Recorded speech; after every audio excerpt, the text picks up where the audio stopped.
চন্দ্ৰ প্ৰকাশৰ মাননীয় ৰাজেন শৰ্মা ডাঙৰীয়া, বিখ্যাত কণ্ঠশিল্পী আমান আহমেদ ডাঙৰীয়া, আপোনালোকক আদায়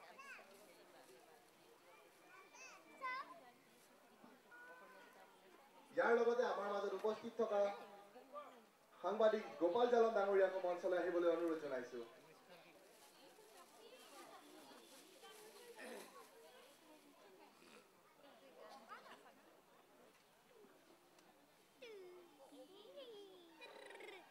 গ্ৰন্থ উন্মোচনী অনুষ্ঠানত সম্বৰ্ধনা অনুষ্ঠানটি সম্পন্ন কৰিবলৈ আমন্ত্ৰণ জনাইছো।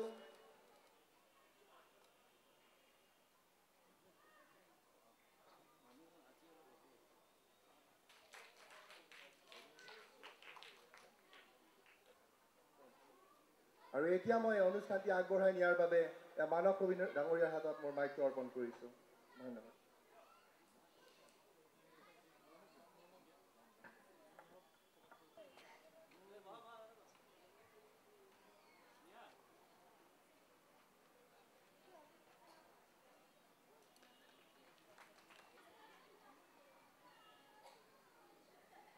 আমাৰ মাজত বিশিষ্ট কণ্ঠশিল্পী আমান আহমেদ ডাঙৰীয়া,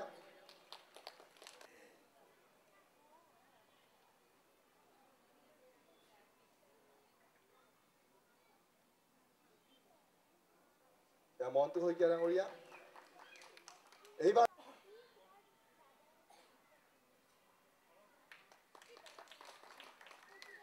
গ্ৰন্থ উন্মোচনী সভাখন, আৰু এই সভাখন আগবঢ়াই নিয়াৰ বাবে মই গ্ৰন্থখনৰ লিখক মৰম কুমাৰক অনুৰোধ জনাইছো। ধন্যবাদ। ৰাণা ডেকাক মই ওচৰত বিচাৰিছোঁ। তেওঁ মোৰ জ্যেষ্ঠ সহকৰ্মী আছিল এটা সময়ত নিউজ লাইভত, আৰু বৰ্তমান তেওঁ আন এটি অন্যতম চেনেল অসমৰ নিউজ নেটৱৰ্কৰ সাংবাদিক হিচাপে কৰ্মৰত। আৰু অনুষ্ঠানটো চলাই নিয়াৰ ক্ষেত্ৰত বহুত বেছি দীঘলীয়া অনুষ্ঠান নহয়, আমাৰ অতি চমু অনুষ্ঠান হ'ব। আৰু প্ৰথমে ধন্যবাদ জ্ঞাপন কৰাইছোঁ ইয়াত উপস্থিত থকা আমাৰ আমন্ত্ৰণ গ্ৰহণ কৰি মানৱ দা, আমান আহমেদ, গোপাল জালান, ৰাজেন দা, মন্টু শইকীয়া আৰু আটাইৰে সহযোগত আমি এখন গ্ৰন্থ উন্মোচন কৰিবলৈ আমি আগবাঢ়িম। আৰু আমাৰ এইমাত্ৰ আমি জনাবলৈ সুখী হৈছোঁ যে গ্ৰন্থখনৰ আন এগৰাকী প্ৰকাশক ডক্টৰ ৰবীন্দ্ৰ মোহন শৰ্মা উপস্থিত আছে। তেওঁ যদি অকণমান আমাৰ মঞ্চত আহি চিনাকি অকণমান সম্বৰ্ধনা অকণমান জ্ঞাপন কৰিব খুজিছোঁ আমি।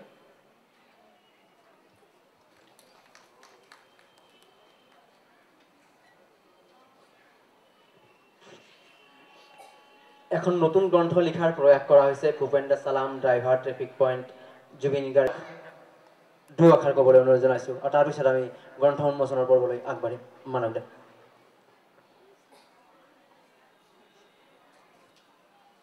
নমস্কাৰ।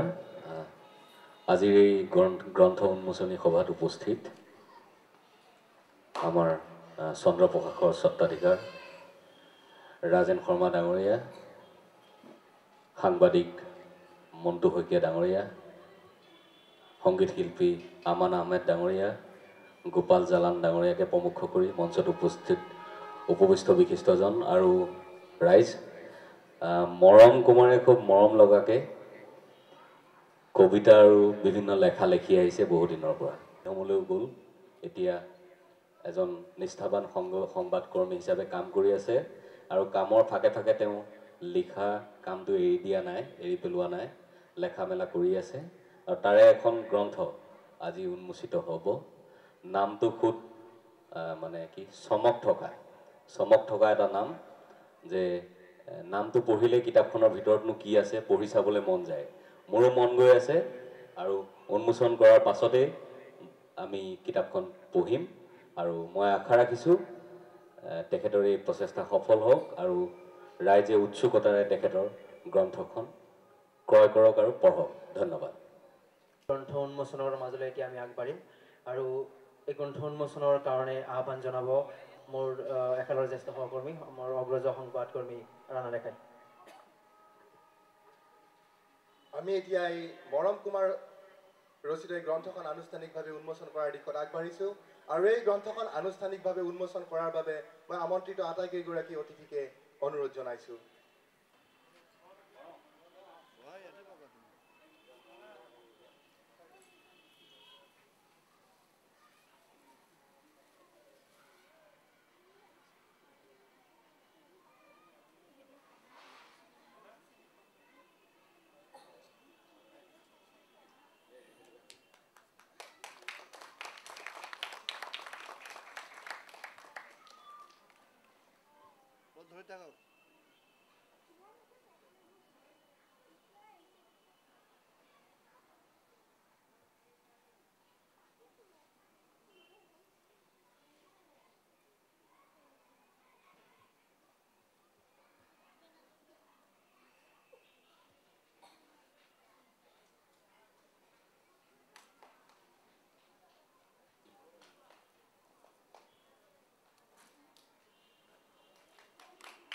মাজলৈ ছপা মাধ্যমত সাৰ্থক ৰূপত আগবঢ়াই আনিলে ৰাজেন শৰ্মা ডাঙৰীয়া আৰু ডাক্তৰ ৰবীন্দ্ৰ মোহন শৰ্মা চন্দ্ৰ প্ৰকাশৰ হৈ অসমৰ এটি অন্যতম অভিজাত প্ৰকাশন, যদি আমাৰ কওঁ যে প্ৰথম শাৰীৰ অতি শীৰ্ষত থকা আমাৰ যিটো প্ৰশাসন গোষ্ঠী আৰু তৰুণ প্ৰজন্মৰ কাৰণে তেওঁলোকে কৰা কামবোৰ আমি ইতিমধ্যে বিভিন্ন সময়ত প্ৰত্যক্ষ কৰি আহিছোঁ। আৰু গ্ৰন্থখন উন্মোচনৰ পিছত আমাৰ মাজত আমান আহমেদ ডাঙৰীয়া আছে। আমান আহমেদক মই শুভেচ্ছামূলক দুআষাৰ, আৰু তেওঁ যিহেতু অতি সুন্দৰ চায়েৰীৰে আমাক আপ্লুত কৰিব পাৰে, আৰু যিটো গ্ৰন্থ উন্মোচনৰ পৰিৱেশ বা যিহেতু আপোনাৰ সুন্দৰ এটা আবেলিৰ পৰিৱেশ, তেওঁৰ এটি গীতৰ যদি আমাৰ দুটা কলিও আমাক উপহাৰ দিয়ে আমি নথৈ আনন্দিত হ'ম। মই আমান আহমেদলৈ আগবঢ়াই দিছোঁ। শ্ৰদ্ধাৰ ৰাইজ, জয়তে মই আপোনালোক সকলোলৈকে এই সুযোগতে কেইদিনমান গ'ল যদিও মই নতুন বছৰ আকৌ শুভেচ্ছা জ্ঞাপন কৰিছোঁ। আৰু লগতে মৰম কুমাৰৰ যি প্ৰচেষ্টা, যি প্ৰয়াস তেখেতে কৰিছে, মই আশা ৰাখিছোঁ এই প্ৰকাশে মৰম কুমাৰক সমাজৰ চাৰিওফালে বিয়পাই নিব, প্ৰভাতী সূৰ্যৰ স্বৰ্ণ জ্যোতিৰ দ্বাৰা তেখেতৰ নাম ৰোশন কৰিব। আৰু তেখেতে কৈছিল এটি শায়েৰী ক'বলৈ, যিহেতু তুমি শিকিবা और तुम लोगों को शिकावा। कुछ आगे बढ़ना, सच के दामन न छूटे चाहे ये दुनिया रूठे, सच के दामन न छूटे। काम तो अच्छे करना, सिर्फ भगवान से डरना, काम तो अच्छे करना, सिर्फ भगवान से डरना, सभी को गले लगाना, मोहब्बत में लुट जाना। मोहब्बत वो खजाना है कभी जो कम नहीं होता, मोहब्बत वो खजाना है कभी जो कम नहीं होता, है जिसके पास ये दौलत उसे खुश गम नहीं होता।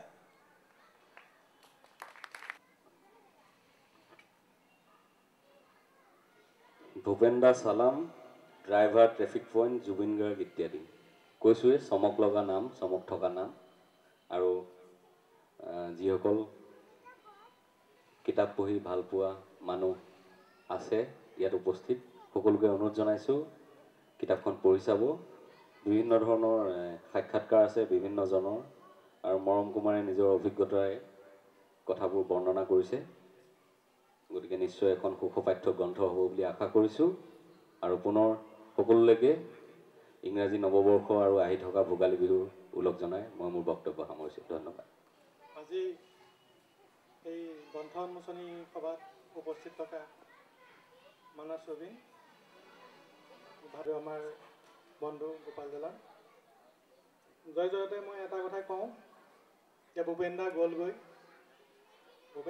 যদিও সাংস্কৃতিক বৰপথাৰত ভূপেন দা আমাৰ মাজত জীয়াই আছে। এই সাংস্কৃতিক বৰপথাৰখনত যদি ভূপেন দা এজোপা বটবৃক্ষ হয়, সেই বটবৃক্ষৰ ছাঁতে থকা আমাৰ মানস ৰবীনৰ দৰে শিল্পীসকলক নিশ্চয় ৰাইজে আশীৰ্বাদ দিব, আৰু সেই আশীৰ্বাদ লৈ আজি মানস ৰবীনৰ দৰে শিল্পীসকল আগবাঢ়ি যাব। এতিয়া আহোঁ কিতাপখনৰ কথালৈ। মৰম কুমাৰে আমাৰ মানস ৰবীনে কৈছে মৰম কুমাৰে বৰ মৰম লগাকৈ লিখে, কিন্তু মই এটা কথা কওঁ যে মানসে আমাৰ মৰম কুমাৰে মাজে মাজে গৰম কথাও লিখে। তেওঁ মৰমৰ মাজেদি যদি আমাৰ ভাতৃপ্ৰতিম সাংবাদিক ৰাণাই কৈছে অলপ আগতে যে মৰমে কিবা এটা কৰি ভাল পায়, সদায় কিবা এটা কৰিবলৈ ভাল পায়, অগতানুগতিক কাম এটা কৰিবলৈ ভাল পায়, যাৰ মাজেদি তেওঁ সন্তুষ্ট লাভ কৰিব পাৰে। গতানুগতিক কামৰ মাজত মৰম কাহিনীও সন্তুষ্ট নহয়। সেইকাৰণে মই কৈছোঁ যে মৰমৰ মাজেদি তেওঁ গৰম মেছেজো ৰাইজক দিব বিচাৰে। ভূপেন দা চালাম, driver, traffic point, Zubeen Garg ইত্যাদি। গ্ৰন্থখন পঢ়ি চোৱা নাই। বৃহৎ কলেবৰৰ চন্দ্ৰ প্ৰকাশনে প্ৰকাশ কৰা কিতাপখন নিশ্চয় ভূপেন্দাৰ পৰা আৰম্ভ কৰি জুবিন গাৰ্গলৈকে সামৰিছে। কিতাপখন নিশ্চয় অৰ্থবহ আৰু গভীৰ হ'ব। মই জনাত এই কিতাপখন ৰচনা কৰোঁতে বা এই গোটেই কিতাপখন যুগুত কৰোঁতে মৰমৰ বহুত সময় লাগিছিলে।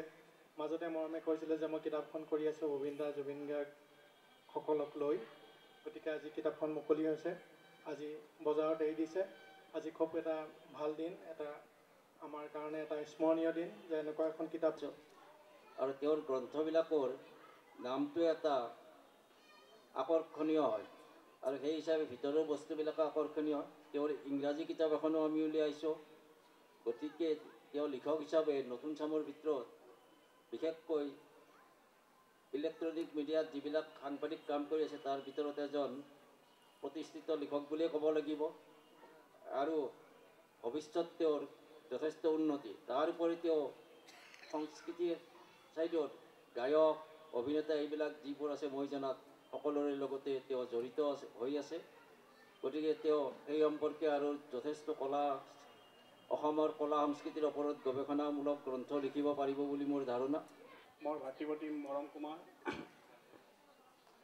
মৰম কুমাৰক মই পাঠশালা বজালিৰ পৰা চিনি পাওঁ বিভিন্ন লেখাৰ মাধ্যমেৰে। যেতিয়া মৰম কুমাৰৰ নাম শুনিছিলোঁ তেতিয়া তেওঁ বজালিৰ হয়নে নহয় ক'ৰবাৰ জহাটোৰ পিনে সেইটো সন্দেহ হৈছিল। পিছত যেতিয়া গম পালোঁ তেওঁ আমাৰ বজালিলে, তেতিয়া খুব ভাল লাগিছিল। আৰু মৰম কুমাৰৰ লিখনিবিলাকত এটা মেছেজ থাকে সদায়। মেছেজ এনেকুৱা, আমি যদি এই কিতাপখনত যিমান লিখনি আছে অন্য যদি লেখকসকলে এইখনত 4টা হেৰি কৰিলে, 4খন গ্ৰন্থ ওলালে হয়। তেওঁ এইখন গ্ৰন্থ শদিয়াৰ পৰা ধুবুৰীলৈ সকলো সামৰি লৈছে। সেইকাৰণে মৰম কুমাৰে যেতিয়া মেছেজ দিয়ে তেওঁ এটা বৃহৎ প্ৰকাৰত দিয়ে। আৰু আজি এই গ্ৰন্থখন হাতত লৈ খুবেই ভাল লাগিছে আৰু আমি মৰম কুমাৰক শুভেচ্ছা জনাইছোঁ। এই গ্ৰন্থখনে সকলো পাঠকে আদৰি ল'ব বুলি। ধন্যবাদ।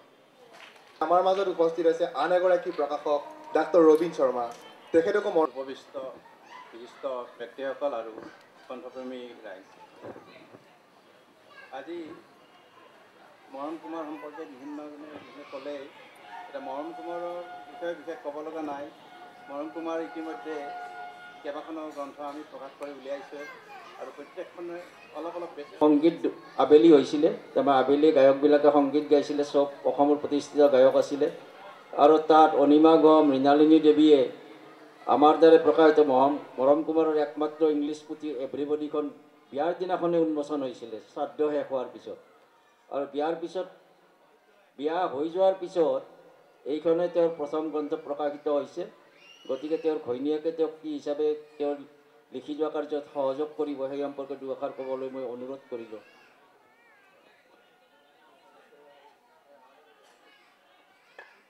ৰাজেন শৰ্মা ডাঙৰীয়াৰ অনুৰোধ মৰ্মে আগন্তুক সময়তে মৰম কুমাৰৰ সহধৰ্মিনীয়ে তেখেতক কেনেধৰণে সহযোগ আগবঢ়াই যাব এই সন্দৰ্ভত পাঠক সমাজৰ আগত বক্তব্য আগবঢ়াব। এয়া মৰম কুমাৰৰ সহধৰ্মিনী। নমস্কাৰ। প্ৰথমতে মই ইয়াত উপস্থিত মানৱ দা, মণ্টু দা, আমান দা, গোপাল দা, ৰবীন দা, ৰাজেন দা প্ৰত্যেককে নমস্কাৰ কৰিছোঁ। আৰু উপস্থিত প্ৰতিজন সদস্যৰে ওচৰত গৈ মই নমস্কাৰ জনাইছোঁ। মই মৰম কুমাৰৰ মিছেছ হিচাপে নহয়, মই এজনী তেওঁৰ ভাল বান্ধৱী হিচাপে প্ৰতিটো কামতে সহায় কৰোঁ। আমি দেউতাৰ মাজত সদায় বুজা-বৰা আছে আৰু তেওঁৰ লিখনিবোৰ মই সদায়ে ভাল পাওঁ আৰু সদায় উৎসাহ দি আহিছোঁ আৰু ভৱিষ্যতেও দিম। আপোনালোকে তেওঁৰ লিখনিখিনি সুন্দৰভাৱে গ্ৰহণ কৰিলে নিশ্চয় আনন্দিত হ'ম। নমস্কাৰ। ভূপেন্দা চালাম, driver, traffic point, Zubeen Garg ইত্যাদি। নামটোত মই কেৱল এটা নাম ৰাখিব বিচৰা নাছিলোঁ আৰু তাৰ ৰহস্যটো বৰ বিশেষ নহয় যে কিতাপখনৰ বিষয়ে ভিতৰলৈ নোযোৱাকৈ যে কিতাপখনৰ বিষয়ে কিবা যদি অনুভৱ কৰিব পাৰে। কাৰণ আমি দেখোঁ যে অসমীয়া গ্ৰন্থৰ পাব্লিচিটি বা তেনেধৰণৰ বহুত কম হয়, সমালোচনা কম হয়। তেতিয়া মই এটা কথা ভাবিছিলোঁ যে গ্ৰন্থখনৰ নামটো শুনি যাতে মানুহে এটা ধাৰণা কৰিব পৰা হয় যে বহুত বেছি সমালোচনা মাজলৈ নোযোৱাকৈ গ্ৰন্থৰ জনপ্ৰিয়কৰণৰ দিশটোত অকণমান কিবা সহায় হওক বুলি মই এই কামটো কৰিছিলোঁ। আৰু দ্বিতীয়তে মই যিটো কথা ক'ব বিচাৰিছোঁ যে বিগত 10 বছৰ জুৰি আন বিভিন্ন লেখাত মই লিখি আহিছিলোঁ, কবিতা লিখি আহিছোঁ বা বিভিন্নভাৱে লিখি আহিছোঁ আৰু তাৰ লগে লগে এইখন গ্ৰন্থ মই মোৰ মনৰ মাজত পুহি ৰাখিছিলোঁ আৰু বিগত 10 বছৰে মই এইখন গ্ৰন্থ প্ৰস্তুতিত জড়িত আছিলোঁ। প্ৰথম কথা হ'ল ভূপেন দাস চালাম। ভূপেন হাজৰিকাক তেওঁৰ কোনো মই বায়'ডাটা দিবলৈ বিচৰা হোৱা নাই এইখন কিতাপত। ভূপেন হাজৰিকা কিমান চনত জন্ম হৈছিলে, তেওঁৰ পিতৃৰ নাম কি আছিলে, এইবিলাক কথা মই ক'ব খোজা নাই।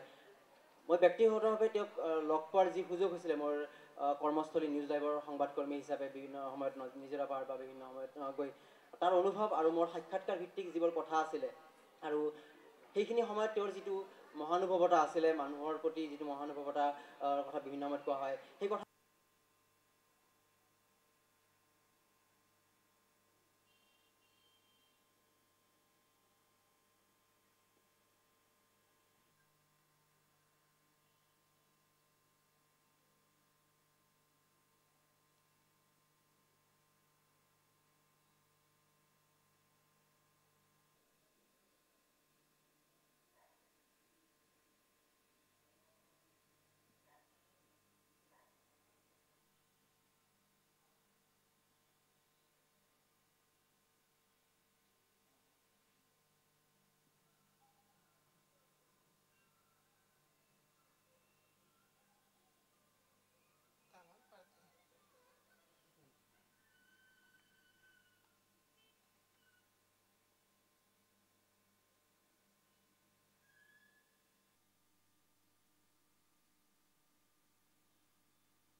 এই লাইভটো কৰা